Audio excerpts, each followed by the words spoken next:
The newsday continues here on One News Now. I'm Riza Diaz. A teachers group slams the government's continued neglect on the education sector's problems following the country's latest performance in the Program for International Student Assessment, or PISA.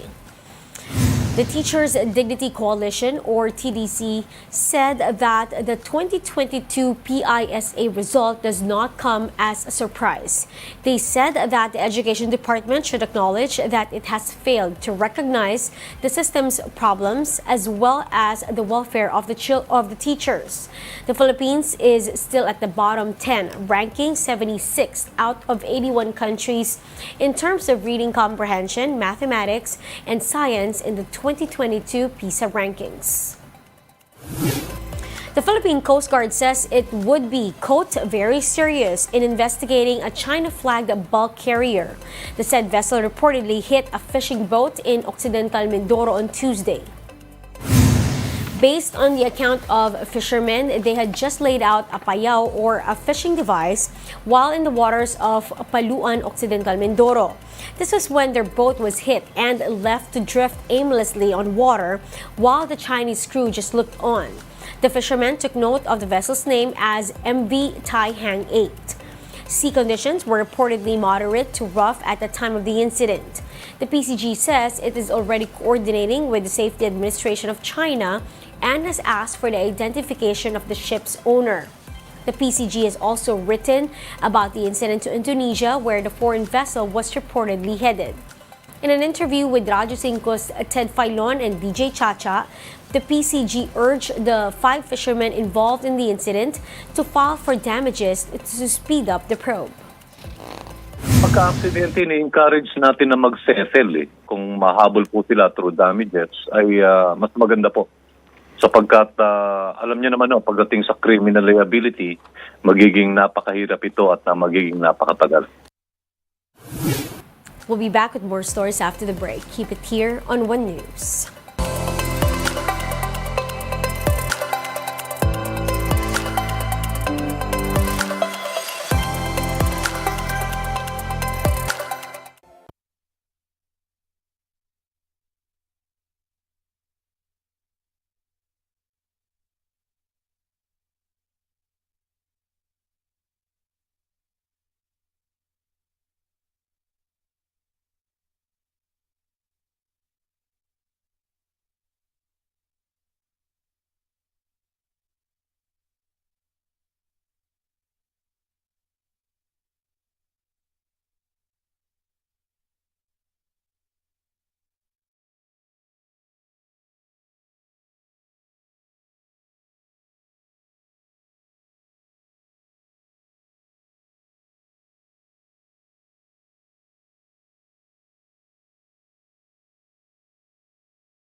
You're still watching One News Now. I'm Riza Diaz.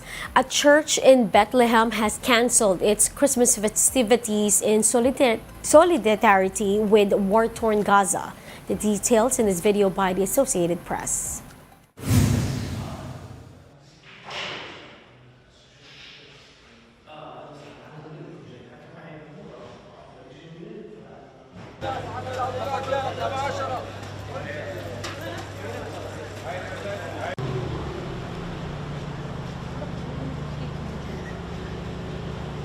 This year, Christmas celebrations are cancelled in Bethlehem, and for obvious reasons. It's impossible to celebrate while our people in Gaza are going through a genocide, when children are being massacred in such a brutal manner.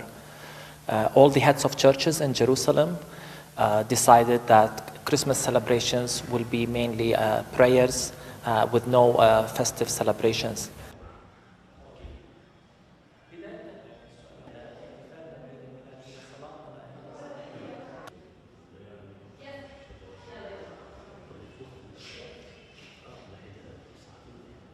We thought of what is meaning of Christmas for us as Palestinians, and what message do we want to send to the world about the meaning of Christmas today.